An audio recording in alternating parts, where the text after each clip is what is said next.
All right, good evening, everybody. It's time for our Town Hall meeting number 3, our second one on Facebook Live, because the other one saved and it's been accessed many times by people, so it seems like this is the good platform on which to do these things and to keep them for us to look back on. So, thank you for joining us once again. I think this will be the 3rd out of 4 town halls that we'll hold, so one more next week with any last minute questions as we head into school approaching. 2 weeks from today, school reopens. It's exciting. It's almost here.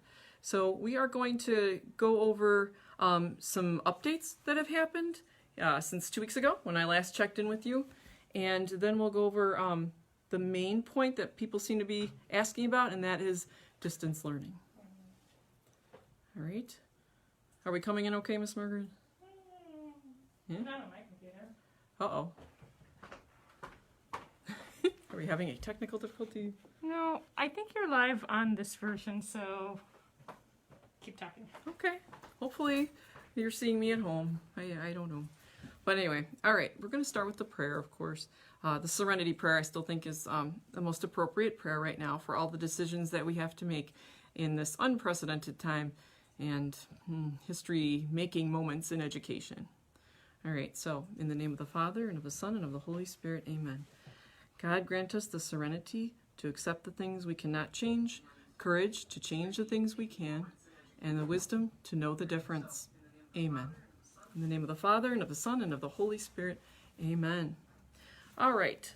So a couple things that have changed in our previous town halls, 1 and 2, and I repeated the things from the first week last week. We had talked about, proposed entering school, pickup, that kind of thing. All those schedules will hopefully be in place by the time I talk to you next week, so I can really give you an idea of how your child will be coming and going. We talked a lot about masks and quarantine, what makes a cohort, and those kind of things. So now there's just been some updates on some of those topics that I just want to go over pretty quickly, again, before we get to distance learning, the hot topic of this week. All right, so quarantine. I had said last week that the Arch was reconsidering what had first come out to parents in that a homeroom, a cohort, would be quarantined if there were 2 confirmed cases within a certain amount of time. And that did change to just 1 confirmed case. So if we do hear of a student that has been tested positive for COVID, then we will quarantine the whole group. And that's where they then go into distance learning for 14, well, not necessarily 14 school days, but 14 days from the time that child was first diagnosed and showed symptoms. Okay, so that's how that will work. It's now just 1 case instead of 2. And by the way, I didn't even say, but I think some of you know that even though I'm going over a couple questions and updates that I've received, if you think of any questions, you can type them into the comment section here on Facebook Live, and Miss Margaret is again across the conference table from me here in my principal's office, and she will relay them to me, and I'll answer them the best that I can. And again, all information I'm telling you is recent to today, August 5th, 2020. All right, so again, 1 case, whole homeroom is quarantined. Let's see. Yeah, they did, the Arch did revise based on CDC guidelines that lunch has to be 6 feet apart from other children. We did already know that, but a lot of schools are having trouble with that because they don't have lunchrooms. But we do, and we have a huge activity center, and believe me, plans are being made that cohorts will be down there to eat lunch. Kids will be 6 feet apart, and they have to be 30 feet apart from other groups. So that means we'll probably have 4 different lunch periods in order to accommodate the kids coming down for that. Preschool never did eat in there. They always were in their rooms, and that will continue to be. And we're still deciding about kindergarten, another small group, if they will eat this year in their classroom or not. So that's been changed. A thing about masks, we are, of course, always stressing that masks should be the kind that have the elastic, and they can be disposable. They can be, designs that your kids love. Please find masks that they like. I always plug Target, right? Because they're $2 each. And to me, they don't make my face break out like most other masks, and there's even a place for a filter in between. So I always plug that. but please have your child, continue to get used to masks. What the Arch has updated is that children can also wear gaiters, Gaiters, gaiters, and that's the kind, like the bandana kind, that they can wear as almost like a scarf, and then it comes up around their nose and mouth. I don't personally wear that kind, but if your kids have been doing that this summer and able to cover their nose and mouth, maybe that's what they would like to do for the school year, and that will be okay, right? As long as, again, they will be taught at school too. We'll spend the first few days mostly just going over safety things, but yeah, it has to cover the nose and mouth. So if they haven't been doing that, no matter what kind of mask or gaiter they are wearing, please make sure that they do that. Let's see, we already talked about water bottles, and just that the kids won't be allowed to use drinking fountains, but they must use water bottles. The new specifications are that kids can remove their masks for a few seconds in order to drink water bottles. I guess that was a concern. That's an update. And then the Arch did provide us guidelines for how to run picture day. Ours is like the end of September, and that's mostly to make sure in the office here that we have the kids spaced out and cohorts, not down, waiting one after the other in the activity center. So rest assured that will run safely, and I'm glad we have those guidelines already. Right, Miss Margaret? Yep. Yeah, okay, yes. All right, so aside from that, what? Miss Margaret will be cleaning after each kid. Oh, yes, Miss Margaret, as she was saying, will be cleaning between each group, between each student. Yeah, that. So I just wanted to let you know, too, that I told you last time about ESSER funds, that our school is so blessed to have money coming from the Chicago Public Schools, that we can make sure we have cleaning products and anything that will enable us to better with distance learning if we should have to move to that, or for the kids that are in quarantine or home. And we've spent a lot of very thoughtful hours planning this, and we've put in requests, and those things have started being fulfilled. I've told you about the Arch cleaning box that gives us about 2 months worth of disinfectant supplies, some safety posters for around the school, etc. Extra masks, gloves, that sort of thing. That's all coming. That's from some of that money. The iReady subscription for grades kindergarten through 8th. Last year we piloted iReady, and that was a reading program that supplemented our regular reading instruction with activities and lessons that were paced according to your child's ability. The Arch district-wide is in favor of using that, so we will continue to use that in all grades. And ESSER funds help pay for our subscription for that, because it's definitely something we can do in distance learning, and as we did in the spring as well.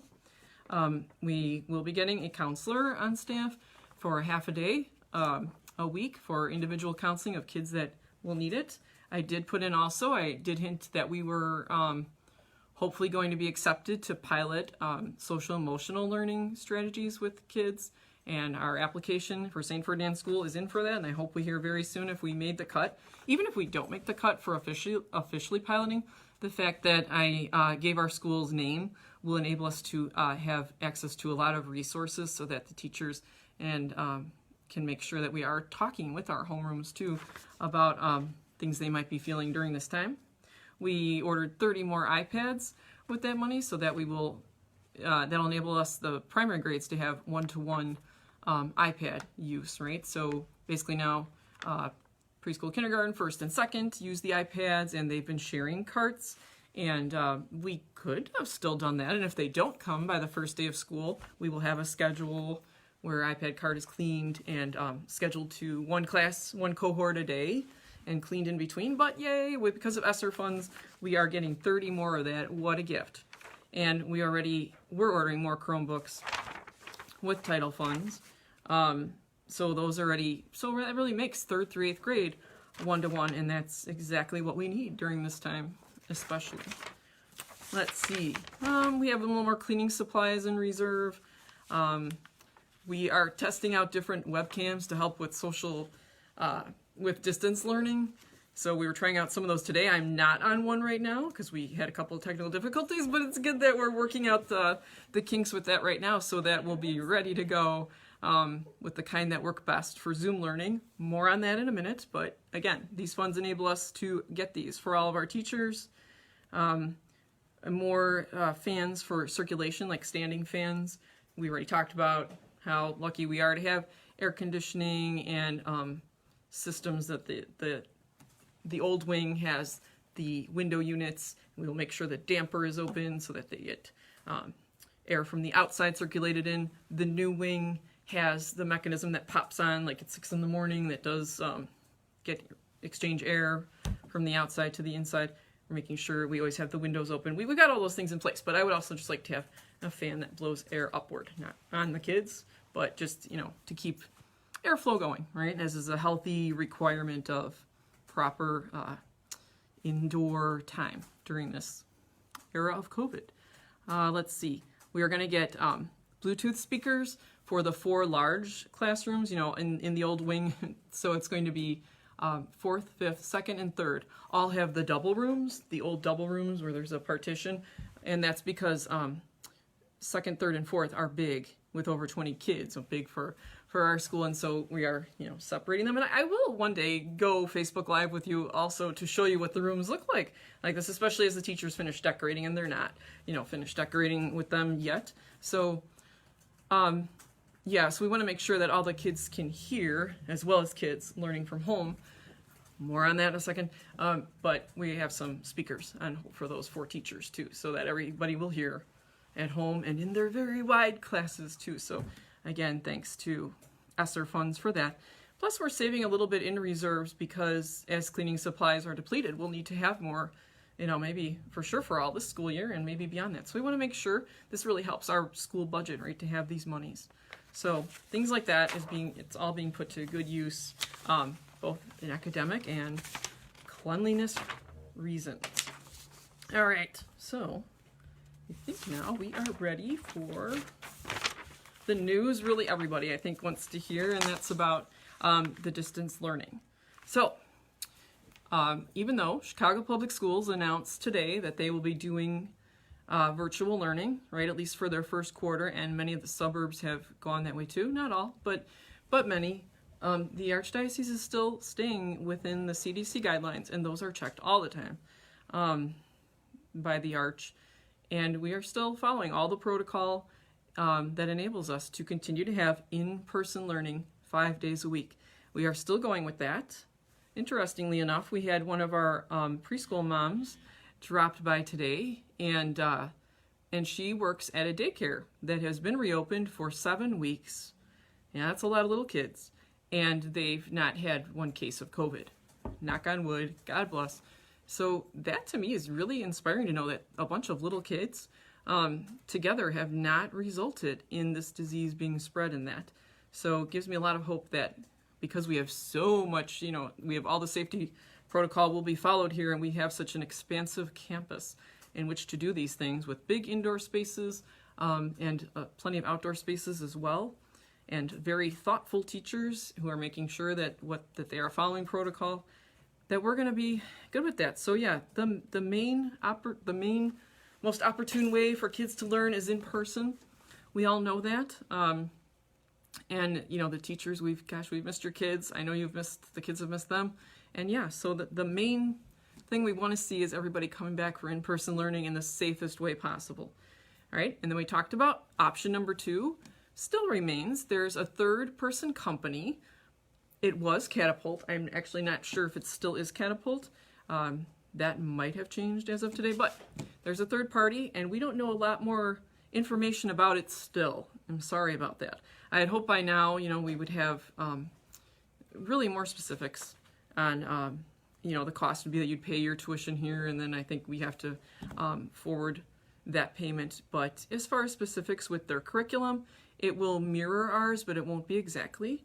And if you were to choose that third-party option, then you would still be in touch with our St. Ferdinand teachers for religion class, and I would want to hopefully do some kind of homeroom check-in every day as well. So that's that option. So ideally, in person, second choice, you can do the Catapult. Again, that's not using our archdiocesan teachers, but certified teachers, and we will offer religion to your children every day, or some kind of course, class every day if we couldn't get the religion teacher on every day with your child, and then some kind of homeroom check-in as well. Now, the big news that we've sort of hinted at last time, 2 weeks ago, is that the Archdiocese has changed the restrictions on we ourselves at St. Ferdinand and all archdiocesan schools offering their own distance learning. So we will be doing that.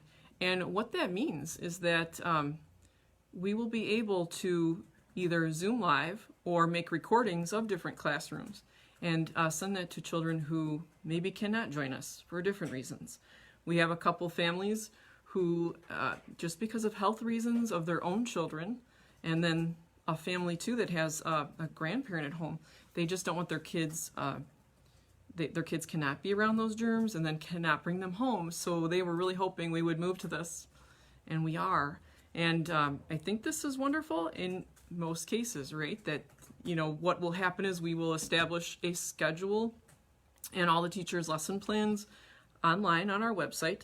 Oh, by the way, our website is down right now because we were remodeling it, we were updating it, and it kind of crashed in that process. So, fingers crossed it'll be back up and looking fantastic and updated by the weekend, because that really was the plan, to release it one night this week. So stay tuned. So I'm sorry if you're looking for our website right now. You'll get an error message. We know about that. So, but anyway, that'll be back up and working soon.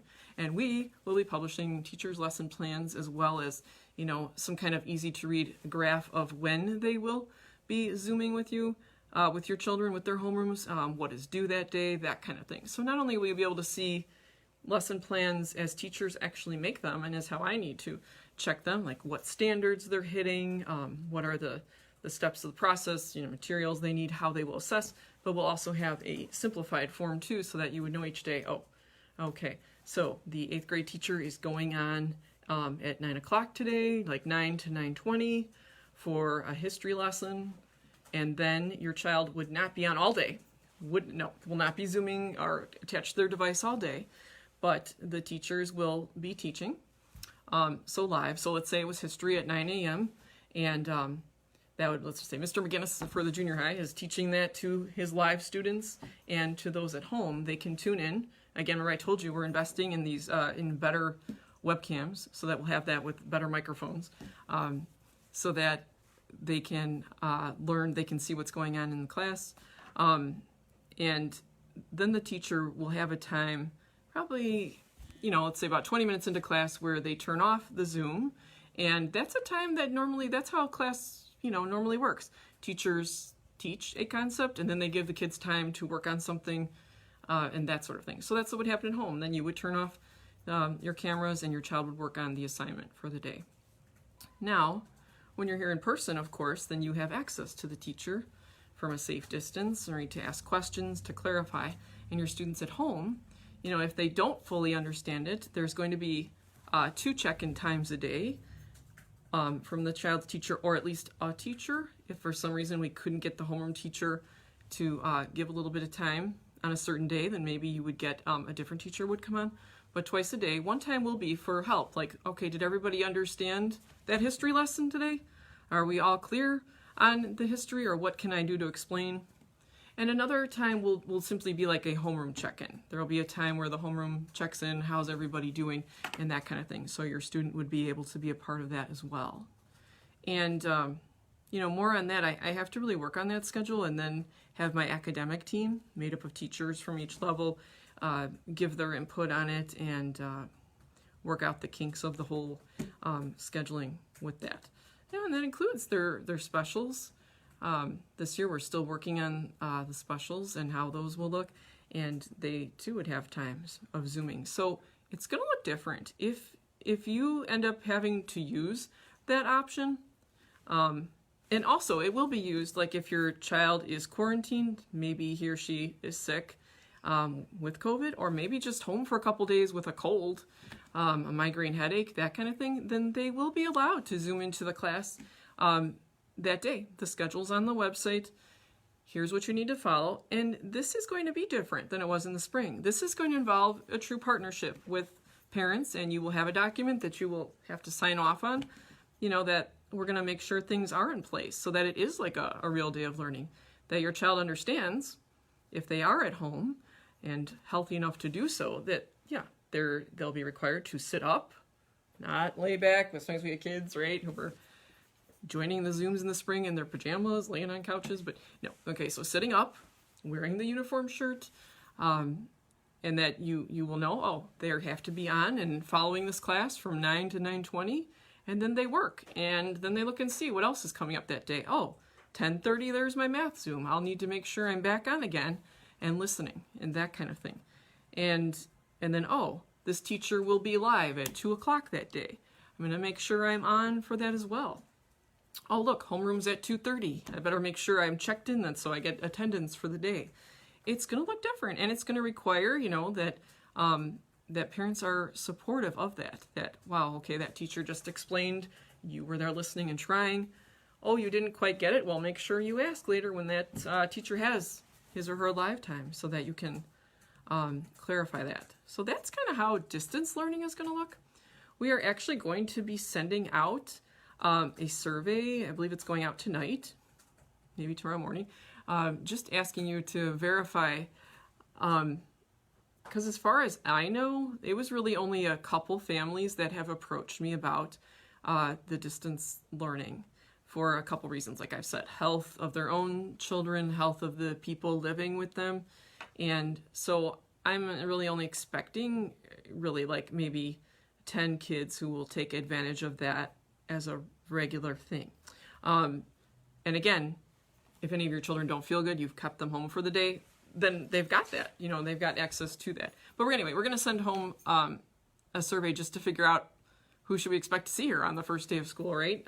Your child is registered, they're ready to go, but we should really know who is going to be tuning in and who's here as a body. Now, that distance learning, first of all, our program, the first few days really have to be dedicated to the students that are here in school and learning all the safety procedures and how we behave under these COVID regulations and that sort of thing. How recess will look, how school, all those kind of things. So there won't be a lot of zooming in for classes about history and math and that sort of thing till the second week. If you decide to go with that catapult option, that third party, they actually don't start school till after Labor Day. Except, like I said, you'll get religion through us through that option, so that would start earlier. So please, when you see that survey, fill it out so that we have an idea of how many, we've set up the desks in the room to reflect the number of kids registered in each class. So we want to make sure we know like which families. It asks you for, your family name, your child's name, grade, and which option you are doing so that we know. I did get a question, a couple people asked, are we even thinking about doing hybrid model? No, right? The Archdiocese policy is for the least amount of disruption to learning, that we should be in person 5 days a week. So that's what we're aiming for here, and we are really working so hard to make it healthy and safe. And that's all of our goals, to keep everybody healthy and safe and still learn in the best way possible. So that's that. So again, we hope to see everybody in person learning. You can opt for that catapult, which we don't have all the details yet, but any day now we'll get all the details out to you if you wanted that. And you have to stay in that for a trimester at a time, and we will still work. Your child will still be part of our school via religion classes and homeroom check-ins. And then the new one that some people were really looking forward to hearing about, and that was that we will offer our own version of the distance learning, right? With our teachers zooming in at different times and your child basically following the schedule at home. Okay. I'm going to start looking at some of the questions. Miss Margaret has dropped off a few questions. Talking about e-learning? Yes? Is it a trimester at a time? For our version? The question, right. The question was, for our version? Will e-learning in general be by trimester, or are we locked Okay. in for longer? So the question is, will e-learning be by trimester, or can they go in and out? Are they locked in for a longer time? Oh, okay. So if it's the catapult version, then that's locked into a trimester. But if it's our version, then no.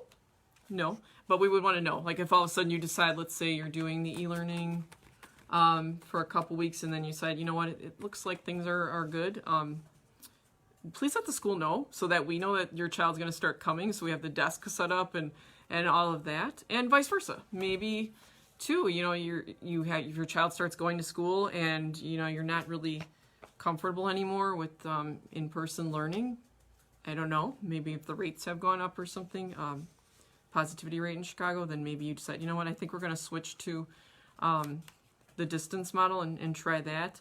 Then just let us know. Okay, so there is more fluidity with that compared to the catapult version, which does lock you into a trimester, but it can't be like a day-to-day, you know, thing. We will no. All right, it has to kind of be like you are pretty much coming to school or you are staying at home and learning, and that's how you are in our books as. Okay, and then you have to just let us know if there's going to be a change to that. I hope that makes sense. All right, let me see. Some more questions here. Are there audiovisual release forms? Is it okay to opt out of children being recorded?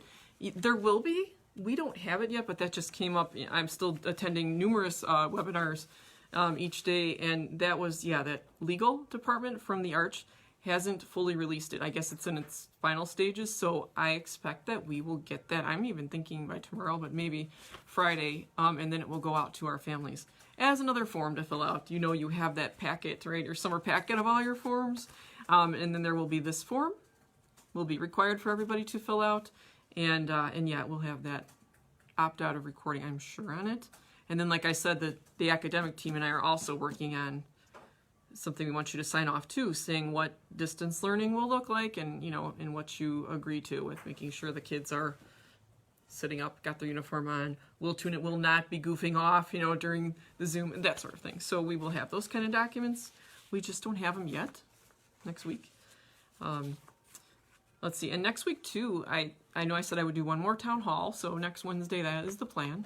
And then next week, I want to say starting Monday and then every day leading up to the first day of school. So that gives us like 7 weekdays. I do want to just suddenly break in and show you different parts of the school. The school is beautifully cleaned right now. And like I mentioned before, the desks are set up in a distance way, but we're just still, teachers are still decorating, and we're still, our wonderful Mr. Norbert, maintenance person, is working on building our plexiglass for the office, so I don't have that kind of stuff to show you, but we will start breaking into things next week, all right, live, and you can show your kids that, and believe me, they will be shown all these things and talked about it so much those first few days. Anyway, more back to the questions. If kids remove masks, how will teachers handle that?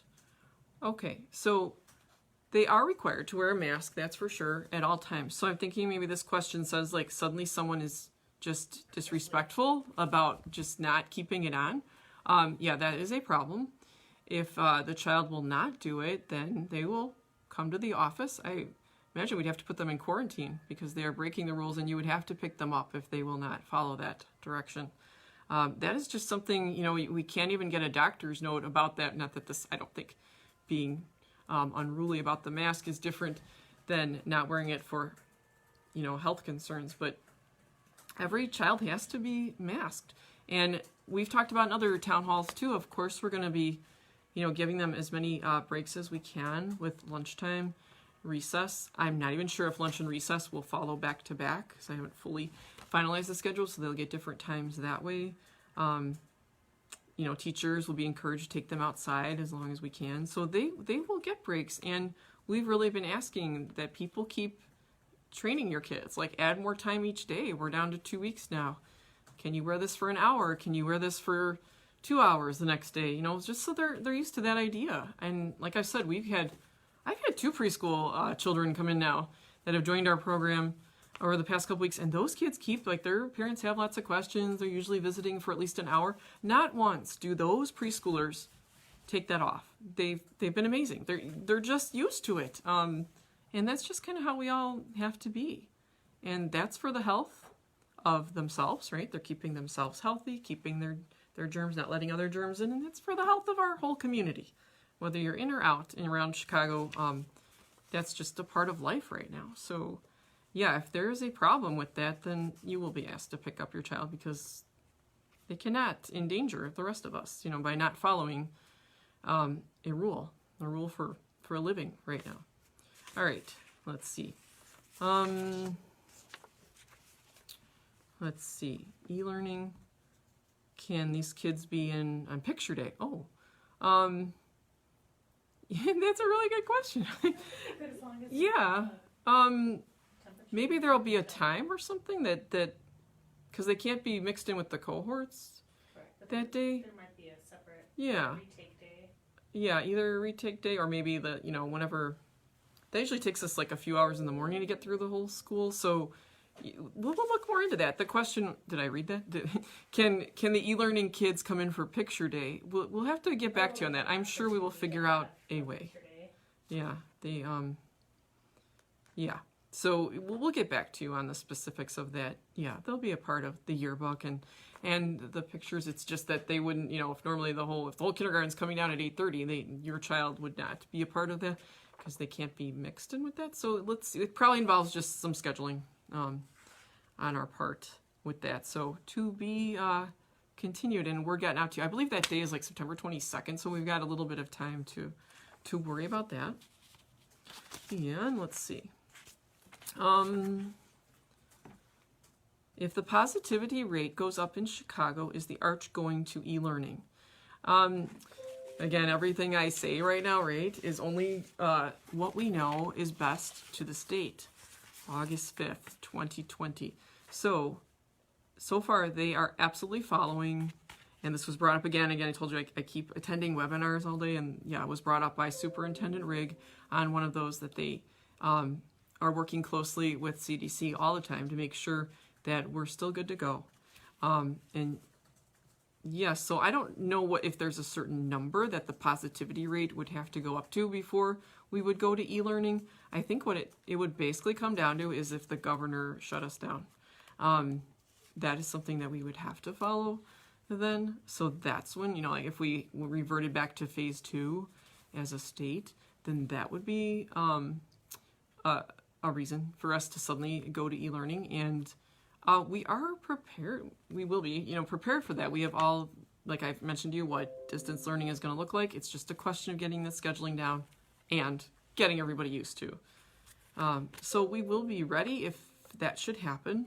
But right now, we are hoping, praying that it doesn't. Again, when you watch the news and they talk about the positivity rate in Illinois, if you watch those, I know I watch Channel 7 and they always talk about the different counties, right? Which counties are doing better. And the Chicago area is doing pretty well where we are compared to outlying counties, right? Where the positivity numbers are up. So please keep wearing those masks so we can get us back in school and keep us and your children learning as normal as possible. But yeah, it would basically require the governor to shut everything down for us to not do that. All right, yeah. Let's see. Is the school version of e-learning a daily thing? Yes. Absolutely. It is, because I think maybe this is referring to because back in the spring, the teachers only had to Zoom a few times a week. Maybe that's why. Okay. But yes, it's definitely a daily thing. They're going to follow a schedule and that schedule will be posted each week on our website. And yeah, let's see, won't that be distracting to the kids since they are already in masks and social distancing?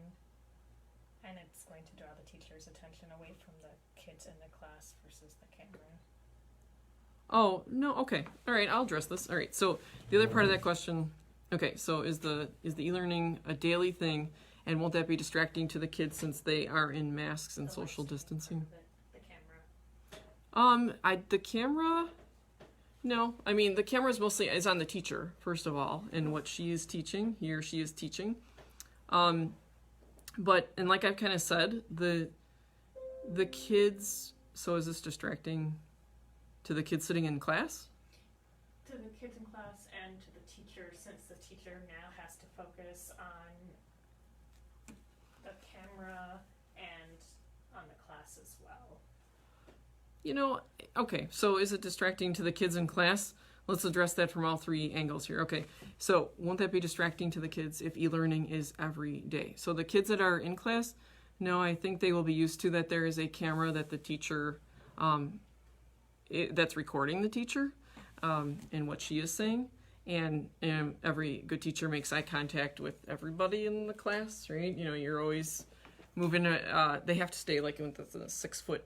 They have to stay like 6 feet away from the kids and in one area. And our webcams, they can pick up if they suddenly are moving, or you know, if they want to show the kids, here's what I just wrote on the board, that kind of thing. So again, I think it's something that the kids that are there in person already learning will become used to that, you know, of how we are doing teaching this year and learning.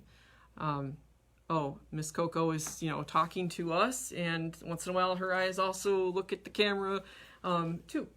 And yeah, but we've kind of already talked about that. Then the kids that are zooming in, they are learning just as the other kids are, but then, you know, they turn off their cameras and attempt their work.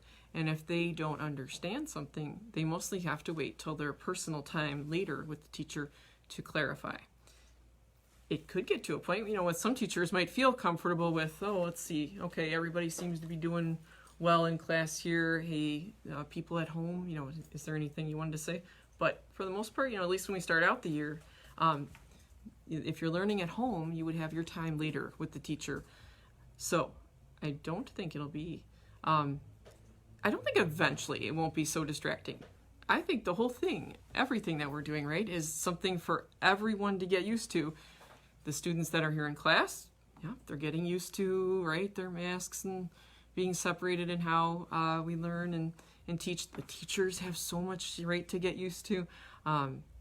Yeah, how they will interact with the kids. And then the kids at home, too, they have to get used to, okay, so I'm following this lesson. I will try the work. I will prepare some questions for later, and that kind of thing. So it's an adjustment for everybody, but I really like to think that we will all get used to this normal for this year, and especially the kids. Yeah, and it's not a perfect situation, right? Of course, if it was normal teaching, that would be perfect. It's wonderful to think about when that day comes again. But for now, you know, we are adjusting and learning what works, and it will be some trial and error, and of course there'll be kinks that happen now and again, and especially at the beginning, but we will figure it out. Everybody, you know, will get used to, oh, the camera is there for this period for right now. Miss Coco is teaching right now with that group, you know, while we work quietly on reading the next 2 chapters in our book, that kind of thing. It's a lot of getting used to what's acceptable and what's not, and how we learn best. All right. Teachers already have enough road. That goes with the Oh, let's see. learning. Oh, this is kind of a part of that one. Would the teachers be distracted?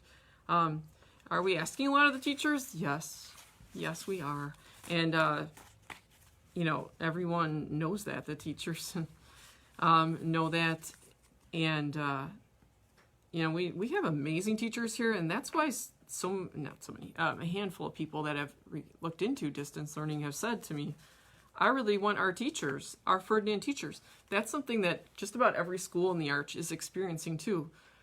Well, I have to do the distance learning. My child's health is in danger, but I don't want this third party. I've been looking forward to the 6th grade teacher for all these years, and my child still wants to be, you know, learning with the classmates as much as possible, and it's definitely, you know, extra work for them to be able to share like their lesson plans, which were always due to me on Mondays anyway, but you know, to make sure they've got all the supplies ready for you to read and have access to. Yeah, it's a lot, and it's just going to be very different and hard on them, and I always hope that you will, you know, of course, you've always been good about showing how grateful and how much you appreciate your teachers, and that will have to continue to remain too, because they are adjusting, and I said in the spring they were rock stars at how we were onto our e-learning by Monday the 16th, right? We went home on Friday, March 13th, and there we were, ready to distance learn, and all those videos on our YouTube page, and that these teachers are outstanding. I am asking a lot. The Arch is asking a lot of all of its teachers, and it will be trial and error, and we just need to support them as much as possible too, and have kind dialogues about what's working and what's not working with me and with them, and we'll all adjust. That's just what I think. believe me, it weighs heavily on me that I'm asking so much of them to try to make sure, the best that I can, that they are still getting their breaks there too. All right, Miss Margaret, are there more questions? Not so much. Okay. All right. So I think maybe that's all for now. So it was a little bit shorter, right? For only 42 minutes, maybe compared to an hour last time. So I hope, that when you see the survey, make sure that you fill out. Again, we're really planning and hoping, and we know that the best thing is in-person learning. But if you can't do that, right? If you consider the distance learning options, you can write to me. I know it took me a while to catch up with my emails, and but I do. Eventually, I do get back to all of you. Thank you for your patience with me, and we'll get better at that. And feel free to call here too. It's hard to catch me because there's all kinds of things going on, but I think Miss Margaret is trying to catch my attention because there's another question. Do we have to worry about cleaning supplies running out if we run out of money? Oh, do we have to worry about cleaning supplies running out if we run out of money?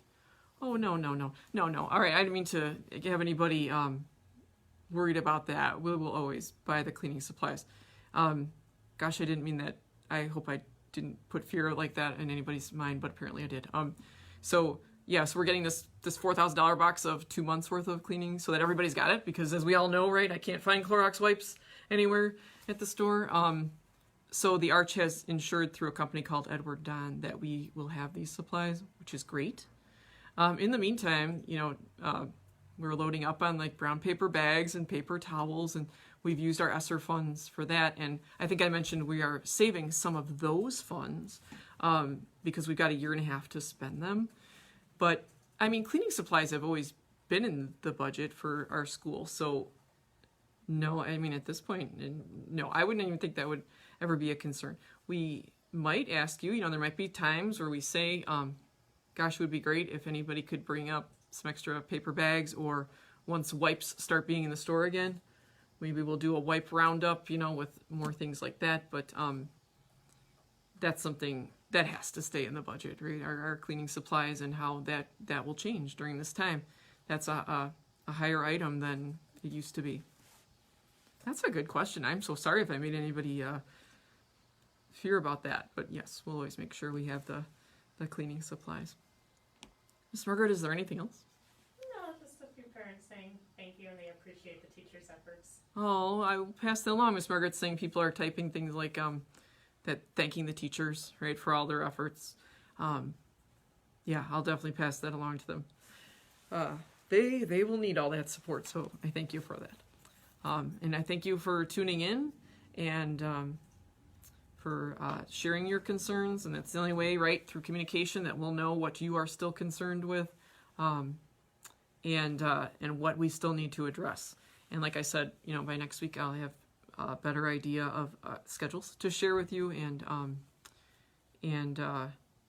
then we'll break into Facebook Live throughout the week next week, with showing you the different things we're taking. I definitely want to do how coming to school will look. We'll share with you next week how pickup will look and that kind of thing. Just, we're still working on making the schedule work and the subtle nuances of all that. So please continue to practice wearing your masks, do your reading and math logs, look at those school supply lists, look at all those forms you got when you picked up your child's belongings at the end of the school year. We send a parent packet. Please fill those forms out.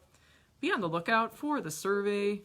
We will also send out, as soon as we have it, the legal forms, and then our little agreement form about how distance learning will take place that everyone will need to sign in case your child is homesick for a day or two and needs to be part of that social distancing, right? I know we can continue to work together, faculty, staff, parents, students. It's going to take all of us, right, being open to and flexible to everything that we have to do.